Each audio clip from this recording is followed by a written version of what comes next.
Hello friends, तो welcome back in exam phasor. आज के इस वीडियो में हम क्लास 9 बायोलॉजी के chapter 1 the fundamental unit of life के एक वेरी इंपॉर्टेंट टॉपिक को कवर करने वाले हैं, जो है प्रोकैरियोटिक और यूकैरियोटिक सेल के बीच का डिफरेंस। बहुत से बच्चों को इन दोनों सेल के बीच का डिफरेंस नहीं समझ आता। तो इस वीडियो को हम शुरुआत करते हैं धरती की शुरुआत से।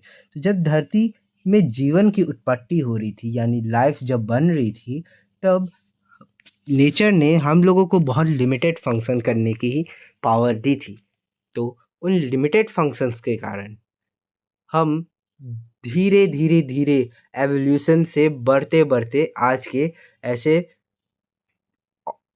ऑर्गेनिजम्स बन पाए।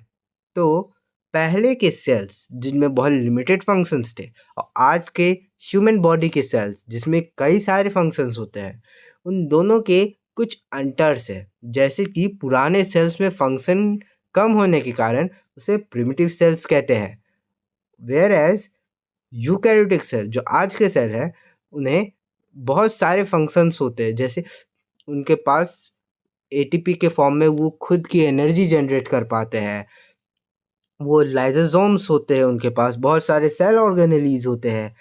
ऐसे ही डिफरेंस के कारण प्रोकैरियोटिक सेल यूकैरियोटिक सेल से भिन्न होते हैं, अलग होते हैं। तो पहला डिफरेंस क्या था? Prokaryotic cells were the primitive cells whereas eukaryotic cells are the advanced cells. अब आगे बढ़ते हैं। तो जैसे कि मैंने न्यूक्लियस के वीडियो में बताया था कि न्यूक्लियस के अंदर जेनेटिक मटेरियल होता है, जिसे हम क्या कहते हैं? क्रोमैटिन। तो कमेंट में जल्दी से आप बता दीजिए कि जेनेटिक मटेरियल क्रोमैटिन किन दो चीज़ों से मिलके बना हुआ होता है। अब आगे बढ़ते हैं। तो यहाँ उसी वीडियो में मैंने ये भी बताया था कि जेनेटिक मटेरियल को और न्यूक्लियोलस को, न्यूक्लियस भी एक स्ट्रक्चर है जो न्यूक्लियस के अंदर आता है। तो जेनेटिक मटेरियल और न्यूक्लियस को जो साइटोप्लाज्म से अलग करता है वो है न्यूक्लियर एनवेलप। ये दो चीज़ों का बना है, एक आउटर मेम्ब्रेन और एक इनर मेम्ब्रेन। आप देख सकते हैं ये जो बाहर की लेयर है उसे आउटर मेम्ब्रेन, और जो अंदर की लेयर है उसे इनर मेम्ब्रेन कहते हैं। तो यही पे डिफरेंस आता है कि जो न्यूक्लियस के पास मेम्ब्रेन है, न्यूक्लियर एनवेलप, उसे हम वेल डिफाइंड न्यूक्लियस कहते हैं। वेयर एज प्रिमिटिव सेल्स यानी प्रोकैरियोटिक सेल में न्यूक्लियर एनवेलप के एब्सेंस के कारण इसे हम इनकम्प्लीट न्यूक्लियस या नॉट वेल डिफाइंड न्यूक्लियस कहते हैं। अब मैंने आपको उस वीडियो में सेल डिवीज़न के कुछ बेसिक्स बताए थे। ये बताया था कि जब सेल डिवाइड करेगा तो वो अपने क्रोमैटिन मटेरियल को कंडेंस करके क्रोमोसोम्स के स्ट्रक्चर में ले आता है। ये है क्रोमैटिन और ये है एक क्रोमोसोम का स्ट्रक्चर। तो जब ये कंडेंस होके ऐसे स्ट्रक्चर में आता है तो इस सिंगल को हम क्रोमोसोम कहते हैं। व्हेयरएज़ ये जो डबल दिख रहे हैं, ये जो आर्म्स है इसके, ये डबल कर गए हैं, कॉपी कर लिए एक दूसरे को, रेप्लिकेट कर लिए हैं। तो इसको कहते हैं रेप्लिकेटेड क्रोमोसोम्स। ऐसा इसलिए होता है क्योंकि यूकैरियोटिक सेल जब डिवाइड होके दो अलग सेल में बनता है, तो जो प्री एग्जिस्टिंग सेल था उसमें जो फंक्शंस थे उसके सेम फंक्शन नए सेल में भी हो सके, इसलिए अपने डीएनए को ये कॉपी करके दो क्रोमोसोम्स बना लेता है। और ये इन रेप्लिकेटेड क्रोमोसोम्स को तोड़ने का काम एक सेल ऑर्गेनेली करता है। अगर आपको पता है तो कमेंट में लिख के ज़रूर बताएं।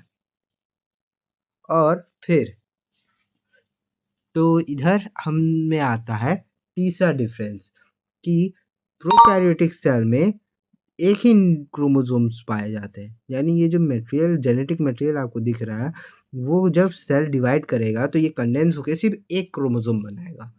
वेयर एज यूकैरियोटिक सेल में ये एक से ज़्यादा होते हैं।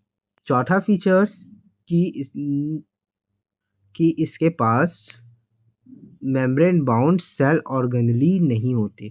अब इसका क्या मतलब होता है? सेल ऑर्गेनेली क्या होता है? तो सेल ऑर्गेनी एक ढंग का, मान लीजिए कि जैसे हम लोगों की ह्यूमन बॉडी में ऑर्गन सिस्टम है, उसको काम करने के लिए हर जगह स्पेसिफिक काम के लिए अलग अलग ऑर्गन्स होते हैं। वैसे ही सेल के अंदर के मेटाबॉलिक रिएक्शन या फिर डाइजेशन, ब्रेकडाउन, अलग-अलग रिएक्शंस को करने के लिए अलग-अलग ऑर्गन्स होते हैं। तो सेल के ऑर्गन्स को ही हम सेल ऑर्गेनेलीज़ कहते हैं। तो जहाँ सेल ऑर्गेनेल की बात है, तो जो यूकैरियोटिक सेल के अंदर सेल ऑर्गेनेली होते हैं, वो मेम्ब्रेन से बंधे हुए होते हैं, यानी उसके मेम्ब्रेन ने उसको और साइटोप्लाज्म को अलग रखा है। व्हेयर एज़ जो सेल ऑर्गेनेली प्रोकैरियोटिक सेल में पाए जाते हैं, वो मेम्ब्रेन से बाउंड नहीं होते, जिस कारण से हमारे पास चौथा डिफरेंस आता है कि there are absent of membrane bound cell organelle in prokaryotic cell और यूकैरियोटिक सेल में मेम्ब्रेन बाउंड ऑर्गेनेली होता है। और पांचवा और लास्ट कि prokaryotic cell small in size होते हैं, whereas eukaryotic cell large in size होते हैं एज कंपेरिजन। जल्दी से हम रैपिड रिवाइज कर लेते हैं कि इस वीडियो में हमने क्या क्या पढ़ा। पहला कि प्रोकैरियोटिक सेल प्रिमिटिव सेल्स है, यूकैरियोटिक सेल एडवांस सेल्स है। और यूकैरियोटिक सेल के पास वेल डिफाइंड न्यूक्लियस है और प्रोकैरियोटिक के पास अनडिफाइंड न्यूक्लियस है। फिर प्रोकैरियोटिक सेल में एक ही क्रोमोसोम्स मिलते हैं, वेयर एज यूकैरियोटिक सेल में एक से ज़्यादा मिल सकते हैं। फिर इसमें मेम्ब्रेन बाउंड सेल ऑर्गेनेलीज का एब्सेंस होता है, यहाँ पर प्रोकैरियोटिक में ये प्रेजेंट होते हैं। पांचवा कि ये स्मॉल इन साइज होते हैं as comparison to the size of prokaryotic sales.